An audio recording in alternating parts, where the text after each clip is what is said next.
সুপ্রিয় শিক্ষার্থী, আজকে আমাদের সবচেয়ে গুরুত্বপূর্ণ বিষয়বস্তু সেটা হলো রাইট ফর্ম অফ ভার্ব। তো রাইট ফর্ম অফ ভার্ব আসলে অষ্টম শ্রেণী, নবম শ্রেণী, দশম শ্রেণী পর্যায়ক্রমে ইন্টারমিডিয়েটও পাওয়া যায়, ডিগ্রিতেও পাওয়া যায়। তো আজকে আমরা দেখব রাইট ফর্ম ভার্বের কিছু টেকনিক বা রুলস। তো আমরা স্ক্রিনে দেখতেছি এখানে কিছু টেকনিক বা রুলস দেওয়া আছে। তো রাইট ফর্ম ভার্বে আসলে আমরা এই ৫-৬টা বেসের উপর ভিত্তি করে আমরা রাইট ফর্ম ভার্ব করে থাকি। যেমন এখানে দেখা যাচ্ছে ভার্বের ফর্ম হলো ৬টি, ভার্বের ফর্ম ৬টি। আচ্ছা, ৬টি এখন কি কি আমরা দেখব। V1 present form, V2 past form, V3 past participle, ভার্বের সাথে এস বাই এস, ভার্বের সাথে আইএনজি যেটাকে জিরান্ড হিসেবে ধরা হয়, অথবা প্রেজেন্ট পার্টিসিপল হিসেবেও ধরা হয়। আরেকটা আছে 2+V1 ইনফিনিটি। আসলে এই ৬টি নিয়মের উপরে ভিত্তি করে রাইট ফর্ম ভার্ব সংগঠিত। আচ্ছা, রাইট ফর্ম ভার্ব যখন করব আমরা টেকনিক্যালি দুইটা জিনিস লক্ষ্য করব। কয়টা? দুইটা। কারণ যখন আমাদের প্যাসেজ আকারে পরীক্ষার হলে আসবে তখন আমরা দেখব, সেটা হলো এক, প্যাসেজ যদি অতীতের কোনো ঘটনায় হয় তাহলে ম্যাক্সিমামে পাস্ট টেন্স হতে পারে, ম্যাক্সিমামে। আচ্ছা, অন্যদিকে প্যাসেজটি যদি কোনো বিষয়ে শরীরচর্চা বা পিতামাতা আনুগতা, পত্রিকা পাঠ বা চিরন্তন সত্য সেগুলো নিয়ে যদি আসে তাহলে প্রেজেন্ট টেন্স হিসেবে ধরা হয়। আচ্ছা, আমরা এখন এই রাইট ফর্ম অফ ভার্ব ৬টি টেকনিকে শেষ করব। কয়টি? ৬টি। আমি আবার বলতেছি। তো নিচে আমাদের প্রথম টেকনিকটি হলো দেওয়া হলো, আমরা এখানে দেখব টেকনিক নাম্বার 1। টেকনিক নাম্বার 1 হলো যেটা আছে সেটা হলো আমরা খেয়াল করব। তো প্রিপোজিশনের পরে ভার্বের সাথে আইএনজি বসবে। প্রিপোজিশনের পর, এখন শুধু প্রিপোজিশন না, যেমন with a view to, look forward to, accuse to, object to, with a view to, confess to, look forward to, এইগুলোর পরে ভার্বের সাথে আইএনজি হয়। শুধু এইগুলো না, সাথে আরো কয়টিও আছে। যেমন ধরো বাই, হোয়াইল, তারপর ভার্ব দ্বারা শুরু হলে, এইগুলোর পরও ভার্বের সাথে কি হয়? আইএনজি হয়। এটা হলো টেকনিক নাম্বার 1। তো যাই হোক, যেমন ধরো এখানে কিছু প্র্যাকটিস দেওয়া আছে। আমি কিন্তু এখানে একটা কথা বলছি যে ভার্ব দ্বারা যদি শুরু হয় তাহলে কি বসবে? ভার্বের সাথে আইএনজি বসবে। যেমন দেখো এখানে তো টিচ, তাই টিচ তো একটা ভার্ব, তাহলে এটা যেহেতু ভার্ব দ্বারা শুরু হয়েছে সেখানে তাহলে কি হবে? টিচিং বসবে, টিচিং। আচ্ছা, আমি এখানে একটা কথা বলছি যে উইথ ভিউ টুর পর ভার্বের সাথে আইএনজি। যেমন এখানে দেখো তোমরা উইথ এ ভিউ টু আছে, তাহলে কি বসবে? এখানে গিভ আছে, গিভিং বসবে। আচ্ছা, আমি কিন্তু এখানে একটু হাতে লিখে দিয়েছিলাম যে বাই এর পরে সবসময় সর্বদা কি হয়? ভার্বের সাথে আইএনজি হয়। যেমন এখানে বাই আছে আর ভার্ব এখানে গেট আছে, বাই এর পরে কি হবে? সর্বদা গেটিং হয়। তো এইটা হলো আমাদের টেকনিক নাম্বার 1 চলে গেল। নিচে আমরা দেখব টেকনিক 2। নিচে আমরা টেকনিক 2 দেখব।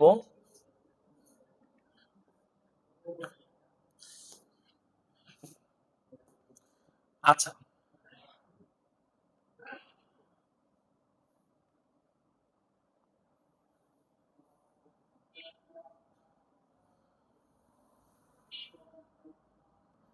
তো এখানে আমরা টেকনিক 2 দেখতেছি, সেটা হলো এন্ড, অর, বাট। তো আমি একটা কথা বলি, সেন্টেন্সের মাঝামাঝিতে যদি এন্ড, অর, বাট যদি থাকে, পূর্বের ফর্ম, এন্ড এর পূর্বের ফর্ম যে ফর্ম বসবে, এন্ড এর পরের ফর্ম সেটাই বসবে। আচ্ছা, সেটা আমি দেখব। যেমন এন্ড, অর, বাট। যেমন আমি এখানে একটা কথা বলি, এই যে এন্ড দ্বারা বাক্য শুরু হয়েছে, তো আমি দেখবো এন্ড এর আগে V2 বসছে। তো এখানে দেখতেছে আবার প্রেজেন্ট মানে V1। তো আমি মনে করব যে এন্ড এর আগে যে ফর্ম বসবে এন্ড এর পরে সেই ফর্মই বসবে। যেমন এখানে ফেল্ড হবে, কারণ এইটাও V2, এটাও V2ই হবে। আচ্ছা, নিচে কিছু উদাহরণ দেওয়া আছে। উদাহরণ আছে, যেমন এই যে এন্ড এর আগে থিঙ্কিং, আইএনজি আছে, তাহলে এটা আইএনজি হবে ব্রিঙ্গিং। তো আমি আবার রিপিট করতেছি টেকনিক 2 তে, যে কোনো সেন্টেন্সের মাঝামাঝিতে যদি এন্ড অর বাট যদি থাকে, এন্ড এর আগে বা এই তিনটার আগে যে ফর্ম বসবে সেই ফর্মই পরে বসবে। আচ্ছা, যেমন আমি এখানে শেখাই, যেমন এন্ড আছে এখানে, কিন্তু এন্ড এর আগে V2 আছে, তো এখানে আছে আবার প্রেজেন্ট, এটা কি প্রেজেন্ট হবে? অবশ্যই না। এখানে কি হবে? ফেলড হবে, কারণ পাস্টে হবে, কারণ এন্ড এর আগে পাস্ট আছে, এন্ড এর পরেও পাস্ট হবে। ওকে, এটা আমাদের আসলে টেকনিক 2 চলে গেল। এখন টেকনিক 3।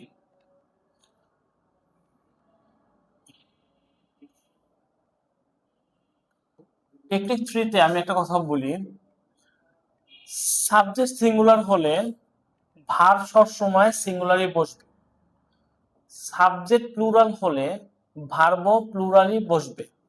যেমন এখানে আমি একটা কথা বলি, এইভাবে আছে, মনে করো পরীক্ষার হলে এইভাবে দেওয়া আছে, স্টুডেন্টস এস আছে। তো এখানে খেয়াল করো, আমি একটা কথা বলছি যে সাবজেক্ট যদি প্লুরাল থাকে ভার্বও প্লুরাল বসবে, তাহলে এখানে কি বসবে? আর বসবে। আচ্ছা, এখানে কথা আছে, দেয়ার দ্বারা যদি কোনো সেন্টেন্স শুরুতে বসে, শুরুতে দেয়ারের পরে যদি ভার্ব সিঙ্গুলার হয় সাবজেক্টও সিঙ্গুলার বসবে, দেয়ারের পরে ভার্ব প্লুরাল হলে সাবজেক্টও কি হবে? প্লুরাল বসবে। আচ্ছা, তো এখানে আরেকটা কথা আছে, জিরান দ্বারা বা জিরান দ্বারা যদি কোনো বাক্য শুরু হয় তাহলে সাবজেক্ট সবসময় সিঙ্গুলার বসবে। যেমন এখানে খেয়াল কর, টিচিং ইজ নোবেল প্রফেশন, এটা জিরান দ্বারা শুরু হয়েছে, সেই জন্য এটা কি ভার্ব সিঙ্গুলার বসবে। আচ্ছা, নিচে আমরা দেখতেছি পার্ট 4, এটা আমরা পার্ট 3 আলোচনা করলাম, নিচে হলো পার্ট 4। পার্ট 4 হলো মাঝখানে দেখো কমপ্লেক্স বা রিলেটিভ প্রোনাউন, তুমি যেটাই বলো, দেখো সাবজেক্ট যদি সিঙ্গুলার হয় হু বা হুইজ বা দ্যাট এর পরে ভার্বও সিঙ্গুলারে বসবে, সাবজেক্ট যদি প্লুরাল বসে হু হুইজ বা দ্যাট এর পরে ভার্বও প্লুরাল বসবে। যেমন এখানে খেয়াল করো, idle person who kill their time are burdens. তো এখানে খেয়াল করো, এও singular, person singular, sorry plural, তো এখানে ভার্বও প্লুরাল বসবে। তো নিচে আমরা আরো টেকনিক দেখব।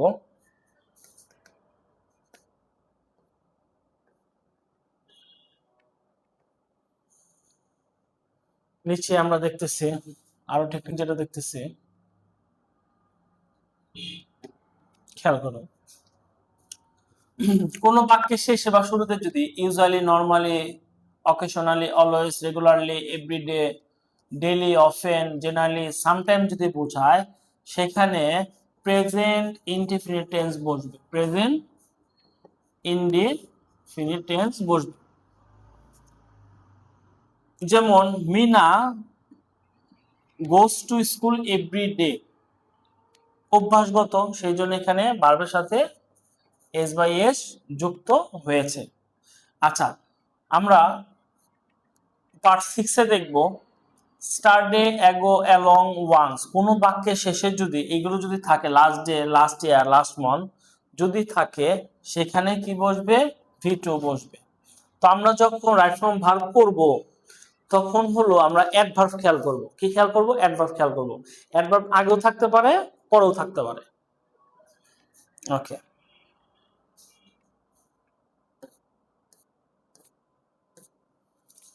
তো সুপ্রিয় শিক্ষার্থী, আজকের জন্য এই পর্যন্ত শেষ।